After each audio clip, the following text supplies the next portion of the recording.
नमस्कार दोस्तों, आज की हमारी कहानी है मेरा कर्तव्य। अगर आपको यह कहानी अच्छी लगे तो प्लीज हमारे चैनल को सब्सक्राइब करें। अभी हफ्ते भर पहले ही हुई शादी के बाद बिरजू अपने सामान की पैकिंग कर रहा था, क्योंकि उसे वापस अपने काम के लिए गांव से शहर जाना था। उसकी पैकिंग वैसे तो उसकी नवविवाहिता पत्नी सुधा भी करवा रही थी, मगर भीगी हुई पलकों को बार बार साफ करते हुए उसका मन अपने पति बिरजू से जुदाई को सोचकर ही घबरा रहा था। तुम ऐसा क्यों कर रही हो?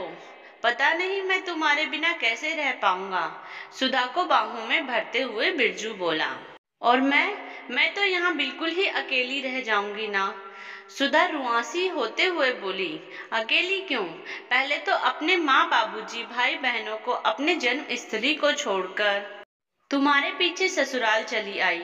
अब हफ्ता भर भी नहीं हुआ कि अब तुम ही मुझे यहाँ छोड़ काम पर शहर चल दिए हो। तो जिन आंसुओं के बांध को वह रोकने की कोशिश कर रही थी, वह तेजी से सैलाब बनकर बह उठे। तुम ही बताओ क्या करूं सुधा? काम पर तो जाना ही पड़ेगा, और माँ बाबूजी के पास भी तो कोई होना चाहिए ना। बिरजू ये कहते हुए सुधा से अधिक अपने मन को समझाने का प्रयास कर रहा था। कोई बहाना बना के मुझे नहीं ले जा सकते क्या? नई नवेली दुल्हन सुधा का दिल बैठा जा रहा था। माँ बाबूजी को क्या कहेंगे कि हम बीवी के बिना नहीं रह पाएंगे? चाहता तो बिरजू भी यही था, पर किसी तरह की वो सुधा को अपने साथ लेकर जाता। अच्छा, वहाँ खाना पीना खुद बनाओगे? सुधा ने फिर कोशिश की। कर लेंगे कुछ व्यवस्था, कभी बना लेंगे, कभी ढाबे होटल में खा लेंगे, सुधा को सांत्वना देते हुए बिरजू बोला। और कपड़े बर्तन झाड़ू कहते हुए सुधा का दिल भर आया। देख लेंगे, और तुम इतना मन छोटा ना करो। हम हर महीने की आखिरी तारीख में आते रहेंगे। इतवार को छुट्टी रहती है, शनिवार को गाड़ी पकड़कर आ जाएंगे और सोमवार सुबह निकल जाएंगे। जैसे ही बिरजू ने ये कहा, सुधा उससे आकर लिपट गई और दोनों गले लगकर रो ही पड़े। बिरजू, ओ बिरजू, सुनो तो, बाबूजी ने पुकारा।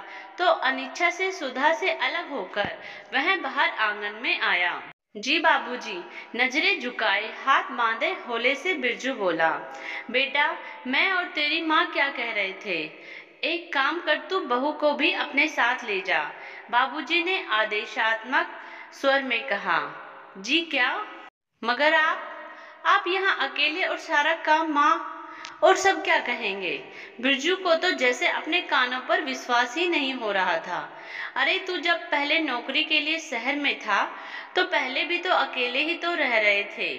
तुम्हारी नई शादी हुई है, जरा साथ रहो, एक दूजे को समझो। भरी पूरी जिंदगी तुम्ही को साथ बितानी है। माँ ने बाबूजी की बात को समर्थन दिया। बिरजू की आंखों में जमाने भर की खुशियां तैर गई। उसने कमरे के दरवाजे पर घूंघट डाले खड़ी अपनी नवविवाहिता पत्नी सुधा की ओर देखा। उसे लगा सुधा भी ये सुनकर फूली न समाएगी, मगर वह दूसरी ओर सुधा कुछ पल सोचकर बोली, माँ बाबूजी, मैं यहीं आपके पास ही आपकी सेवा में रहूंगी। वैसे भी ये हर महीने तो आते ही रहेंगे। सास ससुर ने सुधा को सीने से लगाते हुए ढेरों आशीर्वाद दिए।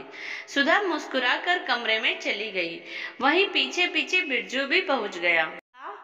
तुम अभी कुछ समय पहले ही तो, फिर अचानक मैं कुछ समझा नहीं। इसमें समझने वाली कोई बात नहीं।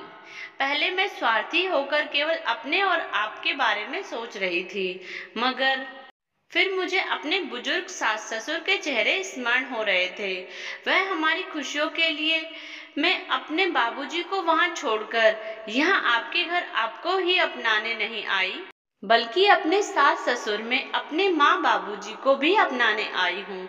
जब माँ बाबूजी ने ये कहा कि आप बहू को भी अपने साथ, उस समय मुझे सास ससुर नहीं, माँ बाबूजी नजर आ रहे थे।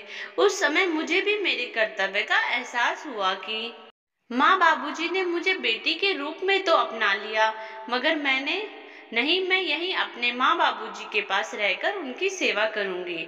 तभी बाबूजी की आवाज सुनाई दी, बिरजू जल्दी कर, रिक्शा वाला आ गया। बिरजू सुधा की ओर देखकर सोच ही रहा था, अगर माँ बाबूजी बाहर आंगन में नहीं होते तो मैं तुम्हें खुशी के मारे अपनी गोद में उठा लेता। अगर यह कहानी आपको अच्छी लगी हो तो प्लीज़ हमारे चैनल को सब्सक्राइब करें। Thank you.